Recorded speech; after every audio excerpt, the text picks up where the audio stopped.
Hello बच्चों, आप सभी का मैथ एरिया क्लास में स्वागत है। हम यहाँ पे आपके लिए लेके आए हैं क्लास 10th का मैथ का चैप्टर नंबर 1, जिसका नाम है वास्तविक संख्या। इसके क्वेश्चन नंबर 3, जो कि हमारा है प्रश्नावली 1.1 में से। तो देखिए हम इसमें क्या पढ़ेंगे जो क्वेश्चन नंबर 3 में है। तो यहाँ पे जो भी हम करेंगे तो इसको देख लेते हैं। देखिए प्रश्न नंबर 3 में हम पढ़ेंगे अभाज्य गुणनखंड विधि द्वारा निम्नलिखित पूर्णांकों के एचसीएफ और एलसीएम ज्ञात कीजिए, ये बोला है। मतलब हमें इस क्वेश्चन में जितने भी क्वेश्चन दिए होंगे फर्स्ट सेकंड थर्ड, उसके एचसीएफ और एलसीएम ज्ञात करने हैं। यहाँ पे देखने वाली बात ये है कि यहाँ पे जो हम एचसीएफ एलसीएम निकालेंगे तो उसमें क्या है, हमारे पास पिछले जो हमने क्वेश्चन करे थे उसमें 2 एलिमेंट थे, तो 2 संख्याएं थे, उनके एचसीएफ और एलसीएम निकाल रहे थे। यहाँ पे हमारे पास है 3 संख्या है, एक है 12, 15 और 21। तो 3 संख्याओं में एचसीएफ और एलसीएम कैसे निकालेंगे वो यहाँ पे सीखेंगे। देखिए सेम वही पैटर्न रहेगा, कोई चेंजेस नहीं है, सेम उसी तरह से हमें इसको करना है। तो आगे बढ़ते हैं इसको लेके। देखिए अगर हमें इसका एचसीएफ और एलसीएम ज्ञात करना है तो सबसे पहले हम 12 का क्या करेंगे, अभाज्य गुणनखंड करेंगे। देखिए इसका हम यहाँ पे हल शुरू करते हैं। हल में हम क्या कहेंगे भाई, सबसे पहले 12 का अभाज्य गुणनखंड करेंगे। तो 12 का अभाज्य गुणनखंड क्या होगा, देखिए 2 छंग 12, 2 तिया 6, 3 एकम 3, ये हो गया 12 का अभाज्य गुणनखंड। इसके बाद 15 का अभाज्य गुणनखंड करेंगे तो 15 का हो जाएगा 3 पंजे 15, 5 एकम 5। अगला बचा है हमारा 21, तो 21 का अभाज्य गुणनखंड करेंगे। 21 3 सत्ते 21, 7 एकम 7। अब सेम वही तरीका, अगर हमें एचसीएफ निकालना है किसका, इस 12, 15 और 21 का, तो सबसे पहले हम यहाँ पे 12 का अभाज्य गुणनखंड लिखेंगे। तो यहाँ पे देखिए 2 हमारे पास 2 बार आ रहा है, तो हमने इसको 2 की घात 2 लिख दिया, गुणा 3 लिख दिया। उसके बाद 15 के लिए हमने देखा तो 15 बराबर है हमारा 3 गुणा 7, सॉरी 3 गुणा 5। आगे देखिए 15 के लिए हमने यहाँ पे देखा अभाज्य गुणनखंड क्या है, 3 गुणा 5, तो उसको हमने लिख दिया 3 गुणा 5। 21 के लिए क्या है भाई, 21 के लिए हमारे पास है 3 गुणा 7। जब एचसीएफ निकालना है तो एचसीएफ के लिए आप लोगों को याद होगा, एचसीएफ हम लिखते हैं यहाँ पे कोष्टक में 12, 15, 21। अब 3 संख्याओं का एचसीएफ है तो तीनों संख्याओं को लिखेंगे। और यहाँ पे हम देखेंगे जो एचसीएफ है उसके लिए हमने बताया था, जो हमारे संख्या है उनका अभाज्य गुणनखंड, और अभाज्य गुणनखंडों में जो भी कॉमन एलिमेंट होंगे, मतलब कॉमन संख्या होगा, उस कॉमन संख्या का जो न्यूनतम घात होगा वही क्या कहलाएगा, इन संख्याओं का एचसीएफ। अब यहाँ पे देखते हैं कॉमन संख्या कौन सा है इनमें। तो यहाँ पे 2 बाकियों में नहीं है, 3 है, इसमें भी है, इसमें भी, इसमें भी है। और 3 की घात जो न्यूनतम है वो कितनी है, 1 है। तो ये हो गया 3 हमारा। 5 इसमें है, बाकियों में नहीं है। 7 इसमें, बाकियों में नहीं है। इसका मतलब यहाँ पे कॉमन एलिमेंट जो है वो आपको 3 ही दिख रहा है। तो इसका मतलब एचसीएफ ऑफ इसका 12, 15 और 21 का कितना आ रहा है हमारा, 3। तो ये हमारा पहला आंसर हो गया। अब अगला आंसर निकालना है हमें। अगला क्या है हमारा, एलसीएम निकालना है। तो एलसीएम निकालेंगे तो क्या होगा, देखिए एलसीएम ऑफ किसका, 12, 15, 21, 12, 15, 21। भाई एलसीएम के लिए क्या बताया था हमने, जो अभाज्य गुणनखंड करेंगे संख्याओं का, उन सभी अभाज्य गुणनखंडों में जो अभाज्य संख्याएं प्राप्त होंगी, तो प्रत्येक अभाज्य गुणनखंड का या फिर प्रत्येक संख्या का जो अधिकतम घात होगा, प्रत्येक संख्या का जो अधिकतम घात होगा वो एलसीएम में शामिल होंगे। अब देखते हैं पहले वाले में, इन सभी में देखते हैं 2 है, इसमें नहीं है। चलिए यहाँ पे 2 है, तो 2 की अधिकतम घात कितनी है, 2 की अधिकतम घात है 2, तो 2 की पावर होगी 2 गुणा। इसके बाद 3 इसमें भी, इसमें भी, इसमें भी है, तो 3 की अधिकतम पावर कितनी है, 3, तो यहाँ पे होगा 3 गुणा। इसके बाद 2 भी हो गया, 3 भी हो गया, 3 हो गया। अब यहाँ पे 5 है, 5 की अधिकतम घात कितनी है, 5, एक बार ही है घात। अब 7 बचा, 7 की अधिकतम घात कितनी है, 1 है, तो 7 को हम क्या लिखेंगे, एक बार लिखेंगे। ये हो गया हमारा एलसीएम। अब इसको कैसे प्राप्त करेंगे, तो हम इन सभी का क्या करेंगे, गुणा कर देंगे, जो भी आएगा वो इनका एलसीएम बन जाएगा। अब देखते हैं यहाँ पे कैसे होगा। 2 की पावर 4, सॉरी 2 की पावर 2 बराबर 4, 4 ते 12, 12 पंजे 60 और 60 पंजे 7 420, कितना आया, 420। दोबारा करते हैं, देखिए दूसरे तरीके से, 7 पंजे 35, 35 दिया हो गया आपका 105, 105 और ये हो गया 4, 105 चौको 420। ये आ गया हमारा एलसीएम। एलसीएम किसका? 12, 15 और 21 का। ये हो गया हमारा दूसरा आंसर। ध्यान रखेंगे इस चीज का, ठीक है।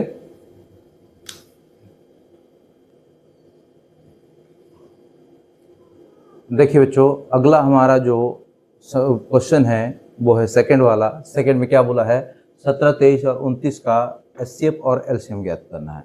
तो 17, 23 और 21, 29 का एचसीएफ ज्ञात करेंगे तो क्या आएगा? देखिए, हम सबसे पहले 17 का अभाज्य गुणनखंड करना चाहेंगे। देखिए, तो इस क्वेश्चन में बहुत ज़्यादा इंटरेस्टिंग फैक्ट है। वो फैक्ट क्या है? देखिए, यहाँ पे 17 हमारा एक अभाज्य संख्या है, 23 भी एक अभाज्य संख्या है, 29 भी एक अभाज्य संख्या है। अब हमें इसके एचसीएफ ज्ञात करने हैं। अब इसके एचसीएफ क्या होंगे? तो यहाँ पे देखते हैं, जो 17 है, 17 को हम, चलिए यहाँ पे लिख देते हैं हल।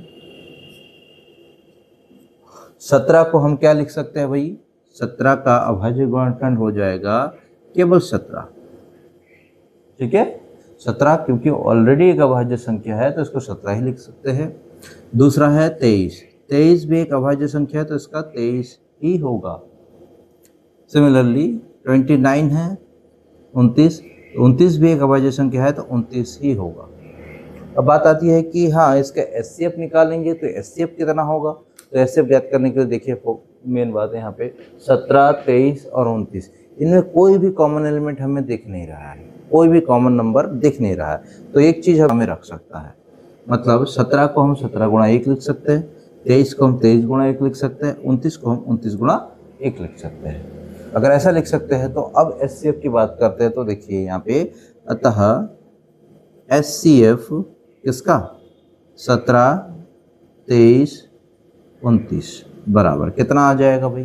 देखिए, सब में कॉमन क्या है? केवल 1 है, तो इनका एचसीएफ कितना आ जाएगा? 1। ये आ गया आपका पहला वाला आंसर, जो कि एचसीएफ निकालना था। सेकंड पार्ट में एलसीएम पूछा है। एलसीएम के लिए बात करते हैं। तो एलसीएम बराबर क्या होता है? तथा एलसीएम बराबर, एलसीएम किसका?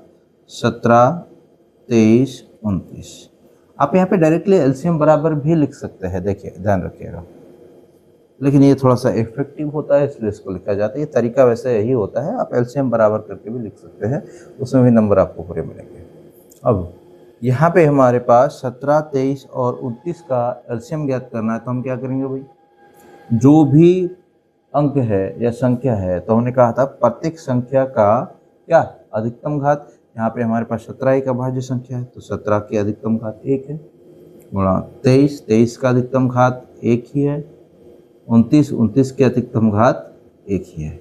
साथ ही साथ हमारे पास 1 है तो 1 को आप मल्टीप्लाई कर सकते हो, कोई फर्क नहीं पड़ेगा, नहीं भी करोगे तो। अब यहाँ पे इसको अगर सॉल्व करते हैं आगे तो क्या होगा? देखिए, हमें 17 को 23 से, 23 को फिर उसको जो 29 के साथ मल्टीप्लाई करना पड़ेगा। तो यहाँ पे रफ में कर लेते हैं। यहाँ पे 23 को 17 से करते हैं, 17 से 3 51 बचा 5, 17 दूनी 34 और 5 39। अब इसमें किसका मल्टीप्लाई करना है? 29 को मल्टीप्लाई कीजिए। 29 से कम 29 का 9 बचा 2, 29 9, 29 का पारा तो नहीं आता, 30 का आता है, 300, 300 में से 9 घटा दो तो हो गया 291। 291 और उधर बचा था 2, 291 और 2 293, 293 था। देखिए 293, 3 हमने उतार दिया, 29 बचा, ठीक है। अब 30 दिया हो गया आपका 90, 90 और इधर हमारे पास बचा था कितना? 29, 30 दिया 90। अब यहाँ पे 90 हो गया, लेकिन यहाँ पे एक एक कम है तो ये हो गया 87, 87 मतलब 87 और ये हो गया 29। कितना हो जाएगा? देखिए 6, 10 और 11, 116। कितना आया? 11639। 1 को इसके साथ मल्टीप्लाई करेंगे वही चीज़ रहेगा, तो इसको लिखने की हमें उतनी आवश्यकता नहीं होती है। तो LCM of 17, 23 and 29 is equal to कितना हो गया, इतना, याद रखिएगा। ये हो गया हमारा सेकेंड आंसर।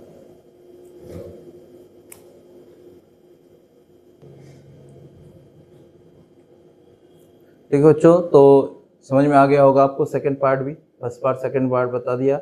अब जैसे मैंने फर्स्ट पार्ट और सेकंड पार्ट को बताया है, सिमिलरली आप इस क्वेश्चन को करिएगा। थर्ड पार्ट है 8, 9 एंड 25, जो कि बहुत इजी है। आप इसको अगर इसके अकॉर्डिंग इसको अगर समझ लिए तो इसको आप निश्चित रूप से आराम से कर सकते हैं। तो ये आपके लिए हो गया होमवर्क, आपके लिए हो गया। ठीक है, तो इसको आप आराम से कर सकते हैं। देखिए बच्चों, हमारा यहाँ पे काम ये नहीं है कि हम क्वेश्चन को आपको रटवाएंगे। हम आपको क्वेश्चन रटवाना नहीं चाहते, हम आपको चीज़ों को सिखाना चाहते हैं। आप जब सीख जाएंगे चीज़ों को तो आराम से आप हर एक क्वेश्चन को अपने स्तर से कर सकते हैं। अब मान लीजिए कि मैं एक ही क्वेश्चन को करवा दे रहा हूँ, आपको केवल रटवा रहा हूँ, तो रटवाना हमारा मकसद नहीं है। उससे क्या होगा, आपका बेस स्ट्रांग नहीं बल्कि और वीक होगा। हमारा काम मोटिव क्या रहेगा कि आपको बेसिक चीज़ें सिखा के आपके बेस को स्ट्रांग करना। जब आपका बेस स्ट्रांग होगा तो आप आगे सारे चीज़ों को अच्छे तरीके से कर लेंगे। सारे जो भी आपके बाद पास आगे बुक आएंगी या फिर कुछ भी होंगी तो उसको आप सेल्फ कर सकते हैं। इसका ध्यान रखिएगा।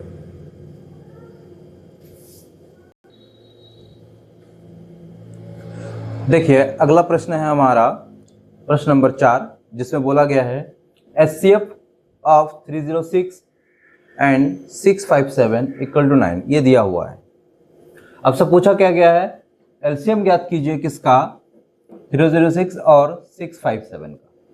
ठीक है, इस क्वेश्चन को आगे करते हैं। देखिए बहुत ही इजी क्वेश्चन है, जो कि हमने पीछे भी कर रखा है। थोड़ा सा ध्यान देंगे, बहुत बढ़िया तरीके से आपका आंसर आ जाएगा। देखिए हम इसको शुरुआत करते हैं, यहाँ पे लिखते हैं हल।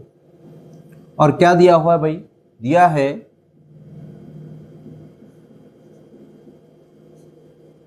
HCF किसका, HCF है हमारा 306 एंड 657 का, और ये दे रखा है 9।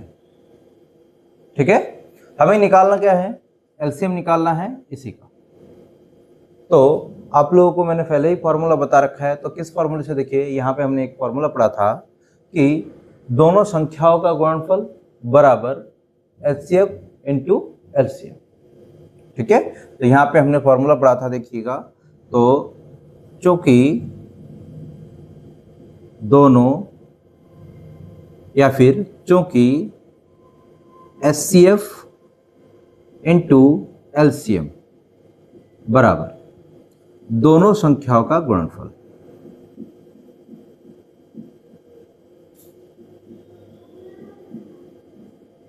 का गुणनफल यही होता है। HCF इंटू एलसीएम बराबर दोनों संख्याओं का गुणनफल होता है। अब हमें इसका HCF पता है, एलसीएम निकालना है। तो यहाँ पे एलसीएम बराबर कितना हो जाएगा, दोनों संख्याओं का गुणनफल बट्टे HCF। अब यहाँ पे इस फॉर्मूले को अप्लाई करते हैं। तो देखिए यहाँ पे, अतः यहाँ पे एलसीएम बराबर कितना हो जाएगा, दोनों संख्याओं का गुणनफल। देखिए HCF एलसीएम किसका निकालना है हमें, 306, 657, इसका हमें एलसीएम निकालना है। ये किसके इक्वल हो जाएगा भाई, ये हो जाएगा 306 इंटू 657 अपन HCF ऑफ 306, 657 इसके बराबर हो जाएगा। अगर ये बात समझ में नहीं आया तो यहाँ पे मैं इसको थोड़ा सा और एक्सप्लेन करता हूँ। राइट साइड में देखिएगा उसको। अगर हमें एलसीएम निकालना है, एलसीएम निकालना हो तो हम क्या करेंगे भाई, दोनों संख्याओं का गुणनफल, छोड़िए इसको, दूसरा तरीका बताता है। जैसे हमें एलसीएम ऑफ ए बी निकालना है तो हो जाएगा ए इंटू बी बट्टे HCF of A comma B. ये हो जाएगा फॉर्मूला। भाई दोनों संख्याएं कौन सी है, संख्या है हमारे पास ए और बी, तो दोनों संख्याओं का गुणनफल था यहाँ पे, इधर था HCF इंटू एलसीएम। भाई एलसीएम निकालना चाह रहे हैं हम, वही दोनों संख्या किसका, ए और बी का, तो क्या बना हमारा a cross b upon HCF of AB। कैसे, यहाँ पे HCF को हम बराबर के इधर लेके जाएंगे तो बट्टे में चला जाएगा, जब बट्टे में चला जाएगा तो यहाँ पे लेफ्ट साइड में LCM बचेगा। तो वही फॉर्मूला लगाया हमने यहाँ पे, LCM ऑफ इतना बराबर दोनों संख्याओं का गुणनफल बट्टे HCF ऑफ। अब यहाँ पे इसको सॉल्व करते हैं। HCF कितना बताया था हमारा, HCF आया था 9, 657 अपन 9। अब इसको डिवाइड करते हैं, डिवाइड करेंगे कितना आएगा भाई, देखिए 9 से इसको करते हैं, देख लेते हैं आता है कि नहीं, या फिर इसको कर लेते हैं। 9 तिया 27 बचा 3 36, 9 चौको 36, तो इससे ये डिवाइड हो रहा है। 9 तिया 27, 9 चौको 36। अब इसको इसके साथ मल्टीप्लाई कर दो, कितना है देखिए 657, इसको हमें 34 से मल्टीप्लाई करना है। 7 चौको 28 का 8 बचा 2, 5 चौको 20 और 2 22 का 2 बचा 2, 6 चौको 24 और 2 26, 3 7 21 बचा 2, 5 3 15 और 2 17 बचा 1, 6 3 18 और 1 19। तो यह है 8 3 6 2 12 और 1 13, 13 का 3 3 और 9 हो गया आपका 12, 1 और 1 कितना आया देखिए 22 33 8। ये क्या निकला हमारा एलसीएम, एलसीएम 306 का और 657 का एलसीएम हमारा निकला बराबर 22338। ये आपका आंसर हो गया, ये पूछा गया था। देखिए अगला जो प्रश्न है आपका बहुत इंपॉर्टेंट क्वेश्चन है। इस क्वेश्चन को अगर आप सीख लेंगे तो और इसके पेपर में आने की संभावना बहुत ज़्यादा होती है, क्योंकि परीक्षा की दृष्टि से यह वाला प्रश्न बहुत ही ज़्यादा इंपॉर्टेंट है। तो ध्यान रखिएगा कि क्वेश्चन बहुत ही इंपॉर्टेंट क्वेश्चन है, वेरी मोस्ट इंपॉर्टेंट क्वेश्चन।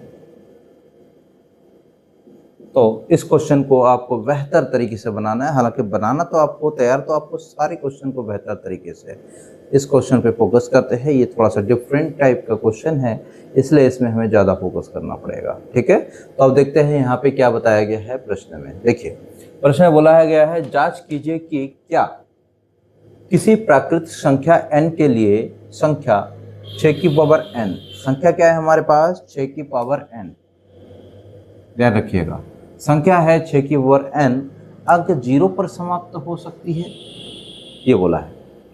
अब क्वेश्चन हमारे पास यहाँ पे 6 की पावर n है, 6 की जगह पे कोई और भी डिजिट हो सकता है, ठीक है, कोई भी और संख्या हो सकता है। तो विशेष ध्यान रखेंगे कॉन्सेप्ट के ऊपर, क्योंकि हमने क्या बताया कि हमें यहाँ पे रटवाना नहीं है चीज़ों को, हमें सिखाना है। अब सीखेंगे आप तभी जब आप कॉन्सेप्ट को समझेंगे। तो यहाँ पे देखिए क्या बताया हमने, क्या 6 की पावर n अंक 0 पर समाप्त हो सकती है। तो क्या है हमारे पास, देखिए अगर कोई भी संख्या है उसकी पावर n है और n क्या है आपका प्राकृतिक संख्या है, तो इस कंडीशन में वह संख्या 0 पर समाप्त कब हो सकती है या नहीं हो सकती है, उस चीज़ के लिए हमारे पास एक नियम है। उस नियम को आप ध्यान रखेंगे, उस नियम के अकॉर्डिंग आप चलेंगे, सारा काम आपका हो जाएगा। हम सबसे पहले यहाँ पे क्या करेंगे, उस नियम को समझेंगे। क्लियर। तो देखिए हमारे पास यहाँ पे जो संख्या दे रखा है उसको देख लेते हैं। यहाँ पे संख्या है हमारा 6 की पावर n और बोला है n जो है वह एक प्राकृतिक संख्या है। अगर एक प्राकृतिक संख्या होगा n, तो उस कंडीशन में क्या होगा, n क्या है हमारे पास यहाँ पे, n है आपका 1 है, 2 है, 3 है, 4 5 6, इस तरह से कुछ भी हो सकता है। अगर इस तरह से कुछ भी हो सकता है तो उस कंडीशन में 6 की ओवर n अगर है तो यह 0 पर समाप्त होगा या नहीं होगा, उसको चेक करेंगे। तो हमारे पास यहाँ पे 6 है और 6 की पावर n कहा। अब यहाँ पे हमारे पास कोई भी संख्या होगा तो अगर वह समाप्त हो रहा है 0 पर, किस पर समाप्त हो रहा है, तो 0 पर समाप्त होगा, तो इसका मतलब 6 की पावर n में हमारा जो इकाई का अंक होगा, 0 पर समाप्त होने का मतलब क्या हुआ कि जो इकाई का अंक है, ये इकाई का अंक क्या होना चाहिए आपका शून्य होना चाहिए। अब इकाई का अंक शून्य कब हो सकता है उसको यहाँ पे देखते हैं, वही हमारा नियम है। अब इकाई का अंक शून्य पर कैसे समाप्त होगा उसको देखते हैं। तो क्या कहेंगे हम भाई, देखिए जो रूल है, जो नियम है उसको हम देखते हैं। नियम, वो नियम क्या है, वो नियम क्या है? तो देखिए, यदि किसी संख्या का गुणनखंड, यदि किसी संख्या का गुणनखंड, देखिए किसी संख्या का गुणनफल यदि 2 की घात m और 5 की घात n के रूप का हो। क्या मतलब? गुणनखंड 2 की घात m और 5 की घात n के रूप का हो तो वह क्या होगा? शून्य पर समाप्त होगा। मतलब कोई भी संख्या है, अगर उसकी पावर है n और क्या है, तो यदि वह संख्या का गुणनफल 2 की घात m 5 की घात n के रूप का हो तो वह शून्य पर समाप्त होगा, वह संख्या शून्य पर समाप्त होगा। अब ये कैसे होगा? देखिए 2 की पावर m का मतलब हमारे पास 2 की मिनिमम घात 1 हो सकती है, आगे कुछ भी हो सकती है।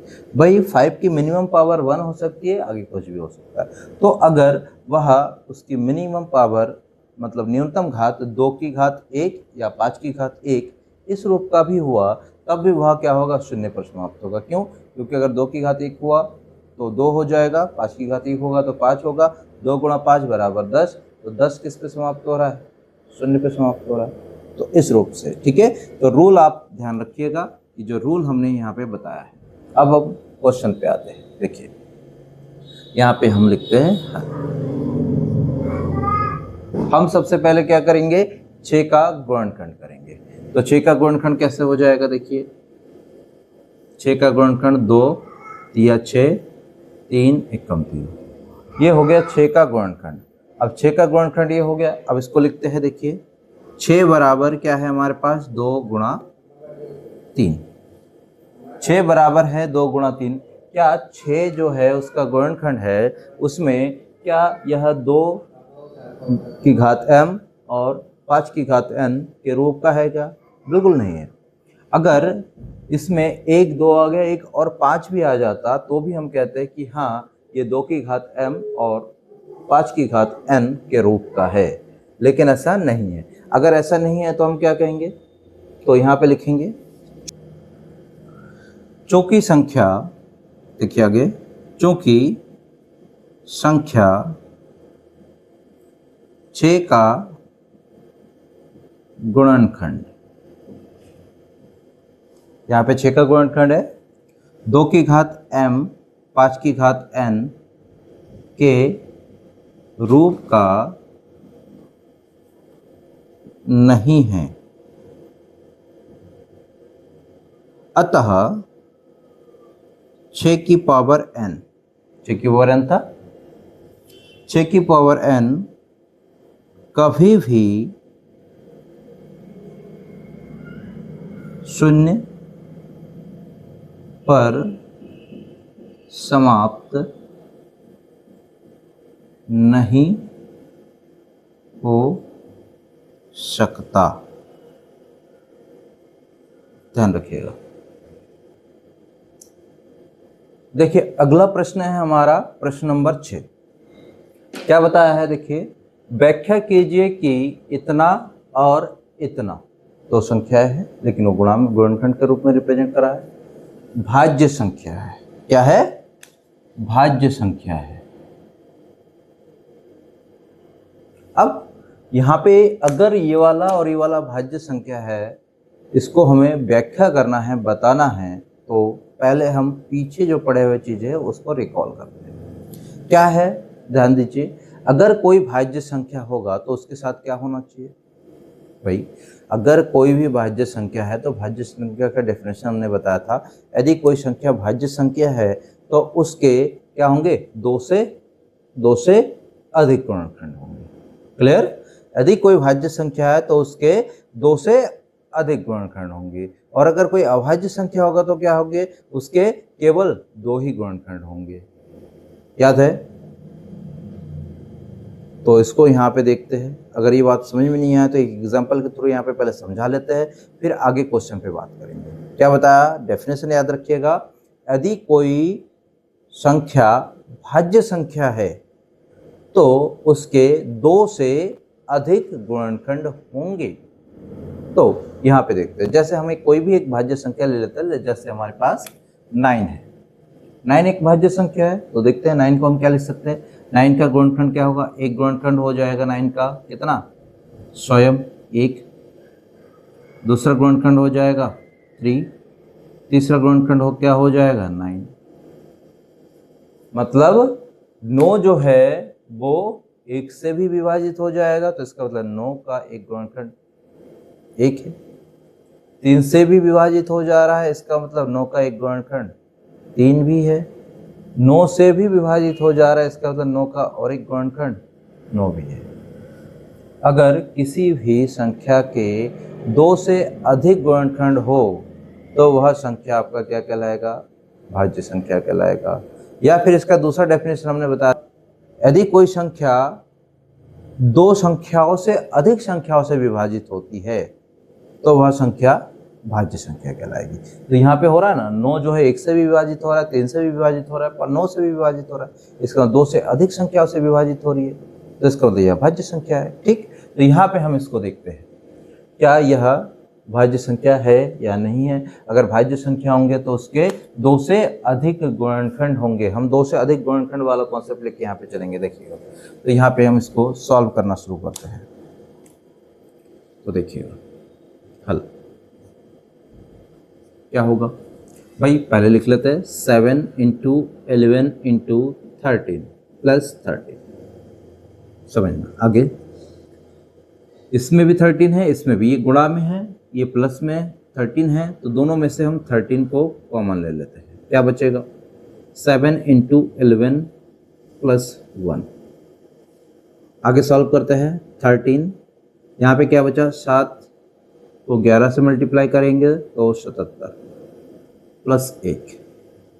आगे 13 × 77 और 1 78 हो गया। अब यहाँ पे इतना आगे देखिए, हालांकि हम 78 का भी आगे गुणनखंड निकाल सकते हैं, बहुत आवश्यकता नहीं है। आप 78 लिख दिए, और यहाँ पे ध्यान रखिएगा कोई भी संख्या है वो 1 से गुणित होता है, मतलब उसके साथ 1 गुणा में हमेशा रहता है। तो 13 × 78 × 1 हो गया इतना। ये बात समझ में आ गई?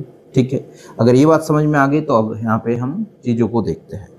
यहाँ पे हमारे पास क्या देखिए, कितने गुणनखंड है? ये है हमारा प्रथम गुणनखंड,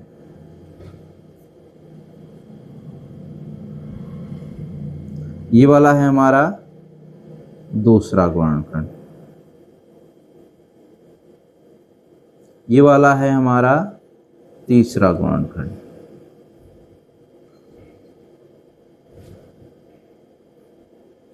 बात समझ में आई? अब यहाँ पे इसके हमारे कितने गुणनखंड प्राप्त हो रहे? 1 2 3। हमने क्या बताया था डेफिनेशन में कि वह संख्या जिसके 2 से अधिक गुणनखंड प्राप्त हो सकते हैं या फिर होते हैं वह भाज्य संख्या कहलाते हैं। तो ये क्या है आपका? भाज्य संख्या है। तो हम यहाँ पे क्या लिख सकते हैं? चूंकि संख्या के 2 से अधिक गुणनखंड है, अतः यह एक क्या है? भाज्य संख्या है। क्लियर? आपको पेपर में ये प्रथम द्वितीय तृतीय लिखने की जरूरत नहीं पड़ेगी, ठीक है, वहाँ उतना कंपलसरी नहीं है, नहीं भी लिखेंगे तो भी चलेगा, ठीक है। अब इसके सेकंड पार्ट की बात करते हैं हम। सेकंड पार्ट में क्या है हमारे पास? ये दिया हुआ है, सेकंड पार्ट को देखते हैं। सेकंड पार्ट में जो दिया हुआ है उसको लिख लेते हैं। कितना है? 7 into 6 into 5 into 4 into 3 into 2 into 1 plus 5, इतना दिया हुआ है। ठीक, इसको भी देखते हैं वैसे ही। दोनों में देखो क्या चीज़ कॉमन आ रहा है, ये जो गुणा में है ये एक ही पद है और ये वाला दूसरा पद है। भाई पदों को कैसे डिसाइड करते हैं कि कितने पद हैं? अगर पद अलग अलग होंगे तो उसको प्लस या माइनस से अलग किया गया होगा। अगर बीच में प्लस का या माइनस का चिन्ह होगा तो इसको मतलब समझ लीजिएगा कि वह अलग अलग पद है। यहाँ पे गुणा में होंगे या भाग में होंगे तो वो एक ही पद में काउंट किए जाएंगे, और अगर प्लस माइनस से अलग किए जाएंगे तो वो अलग अलग पद होंगे। तो यहाँ पे एक पद ये है, दूसरा पद ये है। अब दोनों पदों में क्या चीज़ कॉमन है वो देख लेते हैं। देखिए इसमें 5 है, इसमें 5 है, तो 5 को हम यहाँ पे बाहर कॉमन ले लेते हैं। क्या बचेगा? 7 into 6 into 4 into 3 into 2 into 1 और प्लस का 1। इन सभी को मल्टीप्लाई कर लेते हैं। इन सभी को मल्टीप्लाई करेंगे तो कितना आएगा वो देखते हैं। करिए मल्टीप्लाई करेंगे तो हमारे पास जो भी आएगा देखते हैं। 5 तो बाहर से होगा ही होगा, अंदर क्या हो जाएगा? 7 छंग 42, इधर हो गया 7 छंग 42 और इधर 4 तिया 12, 12 दूनी 24। इसको मल्टीप्लाई करिए। 4 दूनी 8, 4 चौको 16, 2 दूनी 4, 4 दूनी 8, 8 6 और 4 10, 8 और 1 9 और 1 10, 1008। 1008 प्लस 1 यहाँ पे बचा। यहाँ पे अगला 5 यहाँ पे आ गया। 1008 प्लस 1 1009। भाई 1009 है, इसका भी हम गुणनखंड कर सकते हैं, पद बढ़ जाएंगे, लेकिन उतनी आवश्यकता नहीं है क्योंकि हमारे पास कोई भी संख्या होगा वो 1 से गुणित होता है, पहले बताया। अगर गुणित होगा तो उस कंडीशन में क्या होगा इसको हमने देख लिया यहाँ पे। भाई देखते हैं अब इसके कितने गुणनखंड हो रहे हैं। तो देखिए सबसे पहला ये प्रथम गुणनखंड, ये वाला हो गया द्वितीय गुणनखंड, ये हो गया तीसरा गुणनखंड। अब यहाँ पे हमारे पास कितने गुणनखंड प्राप्त हो रहे हैं? 3 हो रहे। अब हमने क्या बताया था? चूंकि संख्या के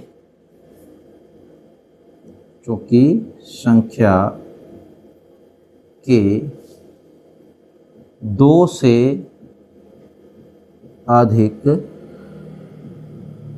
गुणनखंड है, अतः यह एक क्या है?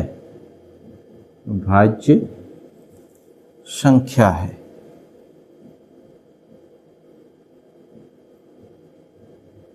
क्लियर हो गया? नोट कर लीजिए। देखिए बच्चों, अगला प्रश्न है 7वां।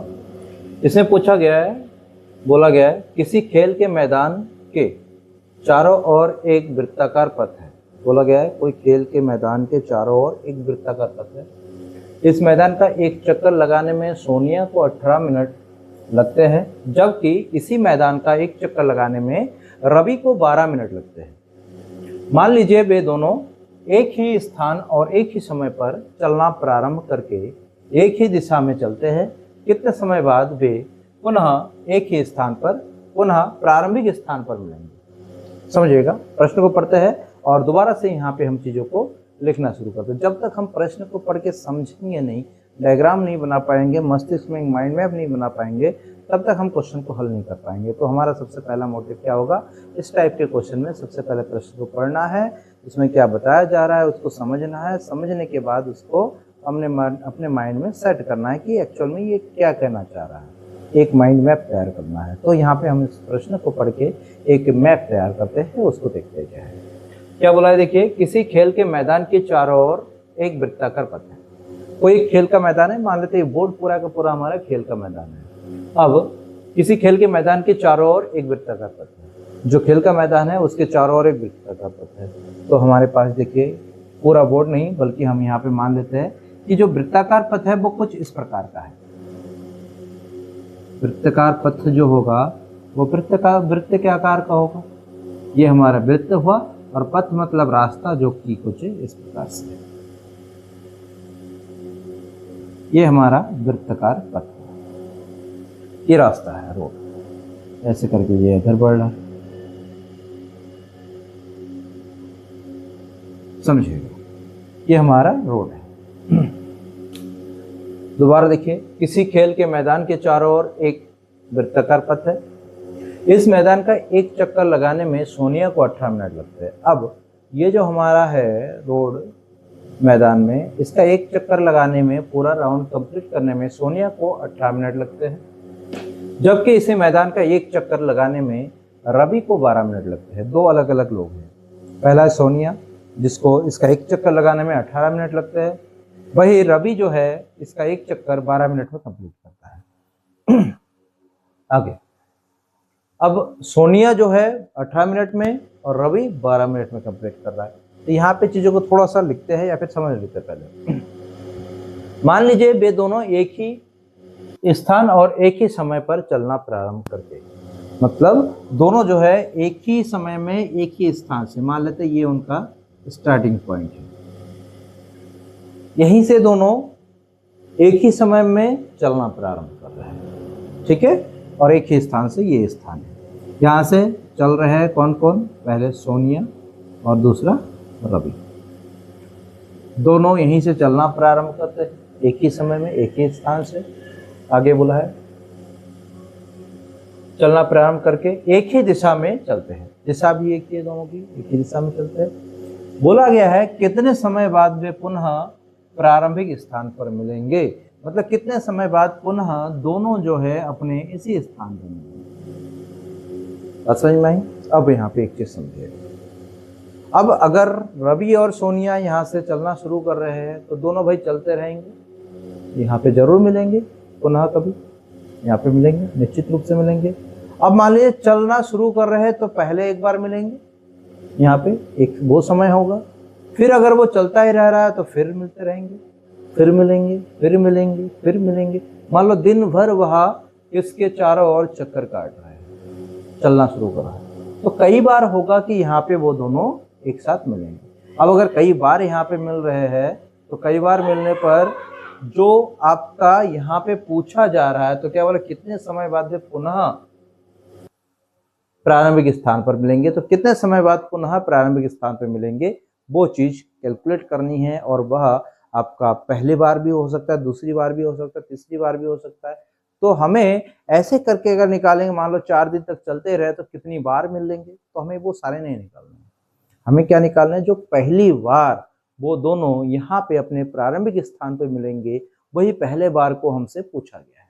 तो हम इसको पहली बार जब इसी प्रारंभिक स्थान पे दोनों जने मिलेंगे तो वह कैसे निकालेंगे, तो वह क्या होंगी भाई, पहली बार मिलेगा तो न्यूनतम समय में मिलेगा, दूसरी बार मिलेगा तो न्यूनतम समय से थोड़ा और बढ़ जाएगा, फिर तीसरी बार और थोड़ा बढ़ जाएगा, चौथी बार और बढ़ जाएगा। तो वो जो न्यूनतम समय है जिसपे वह मिलेगा वह हमें पूछा है, तो वह क्या होगा, तो उसको कैसे निकालेंगे, तो हमारे पास ट्रिक है।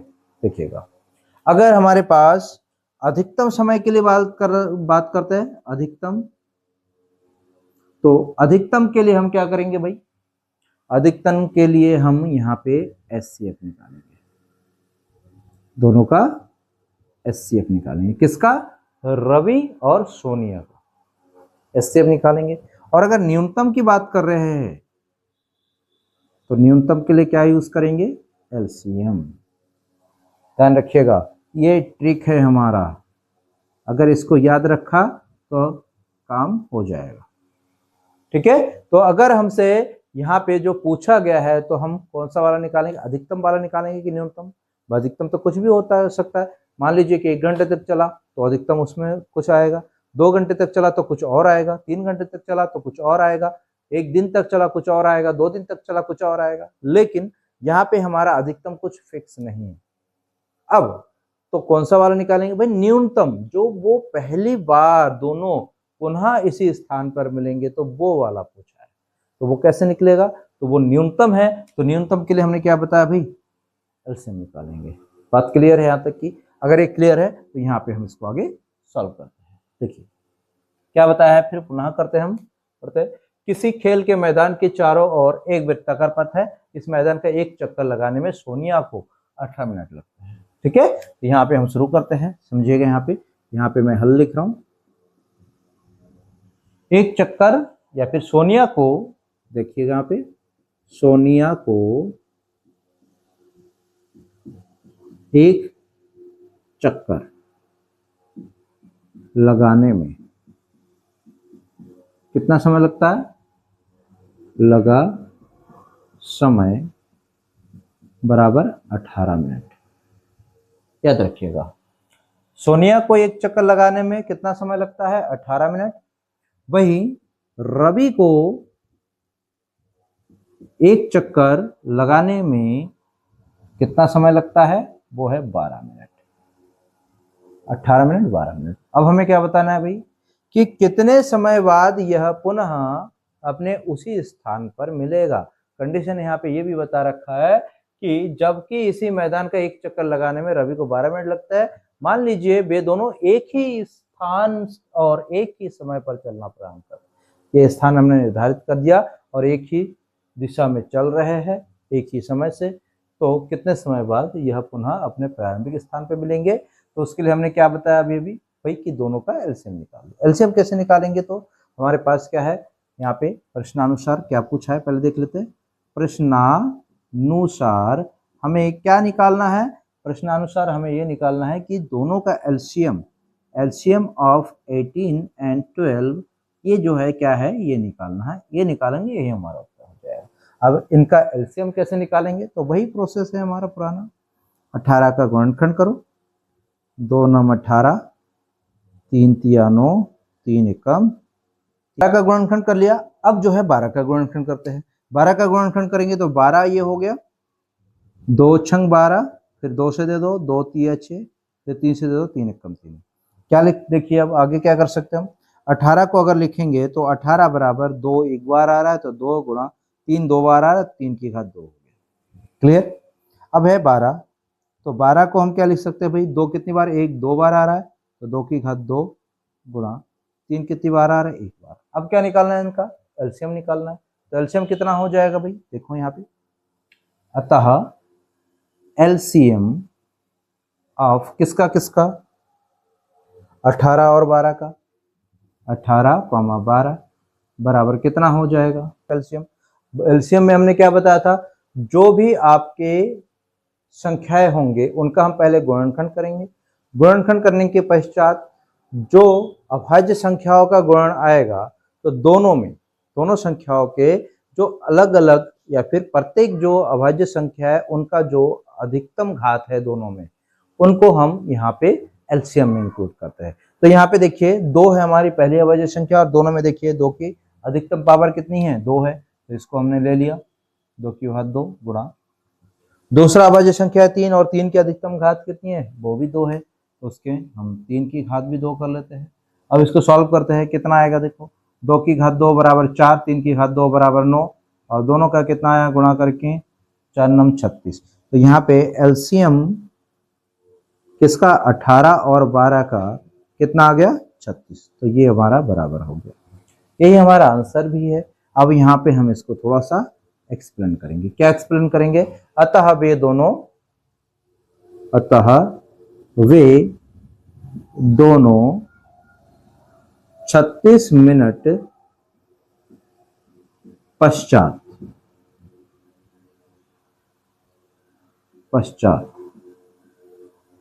पुनः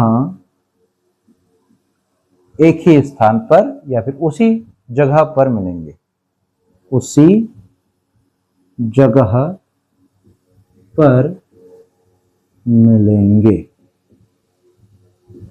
क्लियर बच्चों?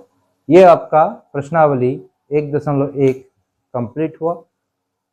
मुझे उम्मीद है कि आप लोगों ने इस चैप्टर को बहुत एंजॉय करा होगा, इस प्रश्नावली को, और आगे भी बेहतर इस तरीके के वीडियो आते रहेंगे। आप लोग इसमें कंटिन्यू बने रहें। धन्यवाद।